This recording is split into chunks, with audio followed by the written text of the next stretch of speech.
धर्मनिरपेक्ष राज्य अपने धर्मनिरपेक्ष राज्य का अर्थ है कि यहाँ भारत का कोई राज्य धर्म नहीं है। धर्म व्यक्ति का व्यक्तिगत विषय है। सर्वधर्म सद्भाव, सर्वधर्म संभाव, सभी धर्मों को समान मान्यता दी गई है। धर्म के मामले में राज्य तटस्थ है। धर्म विरोधी राज्य नहीं है भारत। यहाँ संविधान में आर्टिकल 42वां प्रस्तावना में हमने 42वें संविधान संशोधन 1976 के द्वारा सेकुलर शब्द जोड़ा है। किसी भी आर्टिकल में हमें धर्म निरपेक्ष शब्द नहीं मिलेगा, केवल और केवल पंथ निरपेक्ष शब्द मिलेगा, और वो भी प्रस्तावना में। प्रस्तावना में जो पंथ निरपेक्ष शब्द है उसका अर्थ है कि व्यक्तिगत रूप से हम किसी भी धर्म में आस्था रख सकते हैं, किसी भी धर्म में विश्वास रख सकते हैं, किसी भी धर्म की पूजा कर सकते हैं। राज्य है वो किसी विशेष धर्म की उन्नति के लिए कोई प्रयास नहीं करेगा और ना ही किसी दूसरे धर्मों के साथ भेदभाव करेगा। और उसके बाद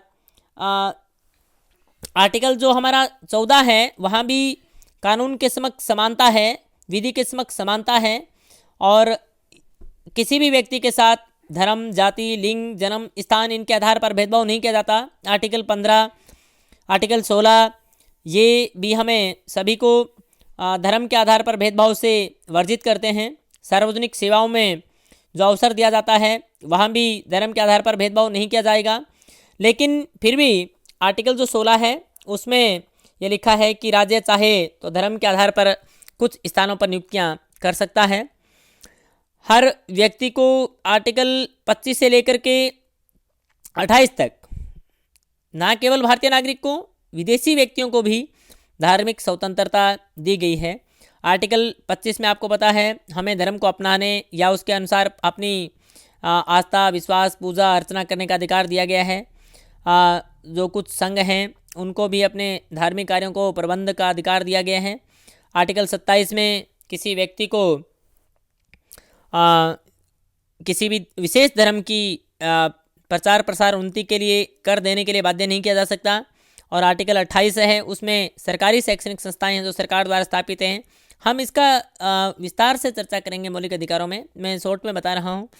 धार्मिक निर्देश नहीं दिया जा सकते, धार्मिक शिक्षा नहीं दी जा सकती।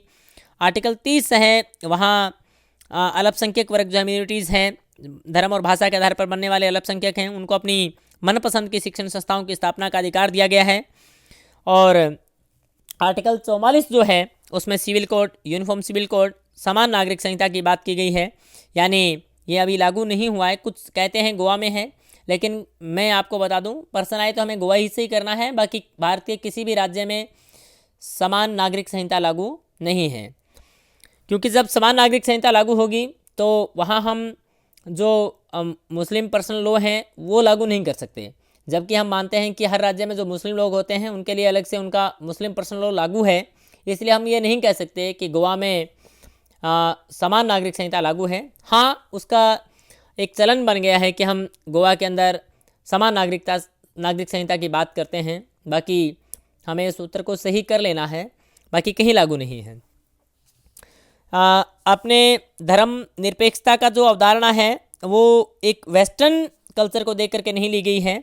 यहाँ धर्म एक अलग शब्द है और भारत एक बहुधर्मवादी देश है, इसलिए हम यहाँ सभी धर्मों के प्रति सम्मान, आदर, रेस्पेक्ट का भावना रखते हैं। यहाँ जो धर्मनिरपेक्षता है वो एक पॉजिटिव वे से ली गई है। तो अगली इसकी जो विशेषता है वो है सार्वभौमिक वयस्क मताधिकार।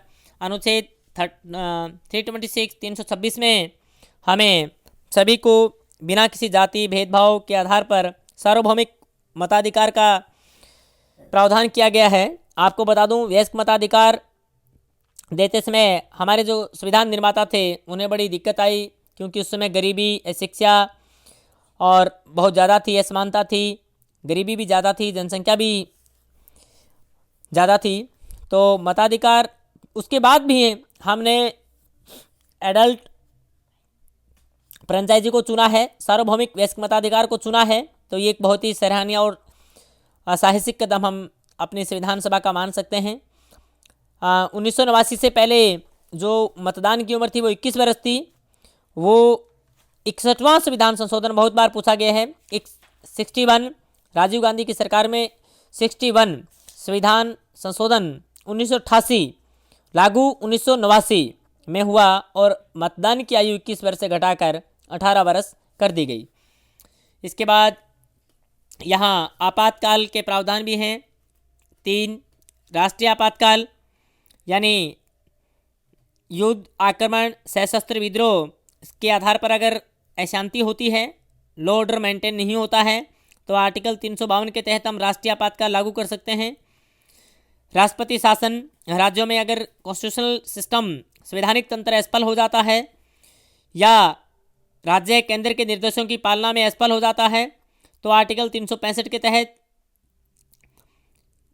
आपातकाल की घोषणा की जा सकती है। फाइनेंशियल इमरजेंसी आर्टिकल 360, अगर वित्तीय अस्थिरता हमें नज़र आती है या भारत का जो केंद्रीय रिजर्व बैंक है उसकी साख संकट में नज़र आती है, तो हम वित्तीय आपातकाल लागू कर सकते हैं। वित्तीय आपातकाल आज तक लागू नहीं हुआ है 360। आपातकाल में पूरा देश एक राज्य में कन्वर्ट हो जाता है।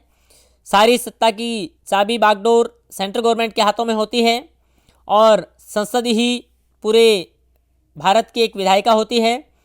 राज्यों की राज्य सरकारें अपना अलग वर्चस्व रखते हुए भी शून्यहीन होती हैं और सामान्य परिस्थितियां हैं वो आपातकाल की परिस्थितियों में बदल जाती हैं। इस प्रकार से यह भारतीय संविधान की एक अद्वितीय, अनोखी, यूनिक विशेषता है। त्रिस्तरीय सरकार, यहाँ मूल रूप से फेडरल गवर्नमेंट के साथ साथ जो हमारी पंचायती लेवल गांधीवाद की जो कल्पना थी उसको साकार किया गया है और 1992 में 73, 74 कॉन्स्टिट्यूशन अमेंडमेंट में हमने लोकल बॉडीज़ का निर्माण कर दिया। मैं आपको बता दूं, बहुत महत्वपूर्ण प्रश्न है, विश्व के किसी भी देश में त्रिस्तरीय सरकारें नहीं हैं, भारत को छोड़ दिया जाए तो। हाँ, त्रिस्तरीय नागरिकता मिल सकती है, संविधान मिल सकते हैं, कम्युन का अलग है, कैंटेन का अलग है, संघ का अलग है, लेकिन त्रिस्तरीय सरकार केवल और केवल आपको भारत में ही मिलेगी।